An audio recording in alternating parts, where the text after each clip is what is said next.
There's real fallout after a preacher this weekend, a supporter of Republican Rick Perry, said that Mitt Romney is not a true Christian. Romney, of course, is a Mormon, and when it comes to religion and politics, we ask tonight, how far is too far? ABC's David Curley is in Washington. Mitt Romney walked into this room knowing he'd been called a non-Christian, a member of a cult. Poisonous language doesn't advance our cause. Let no agenda narrow our vision or drive us apart. But the question of religion was revived. Governor of the great state of Texas, Rick Perry. When the man who introduced Governor Rick Perry to the same group of Christian conservatives, Pastor Jeffress, I want to say thank you for a rousing introduction.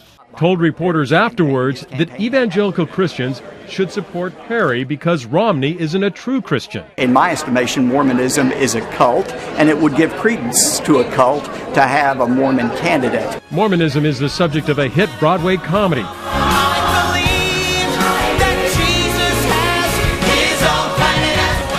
But evangelicals have long been troubled by Mormons who rely on more than the Bible for their theology.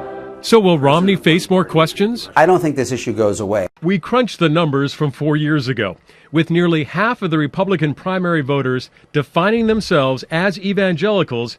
Only 20% of them voted for Romney. This wasn't just attitude, it was behavior. He struggled among those voters all the way through, particularly in South Carolina, which is a critical turning point in Republican primaries. So is Romney a Christian? Amen. He says so, but some of his Republican opponents dodged that question today.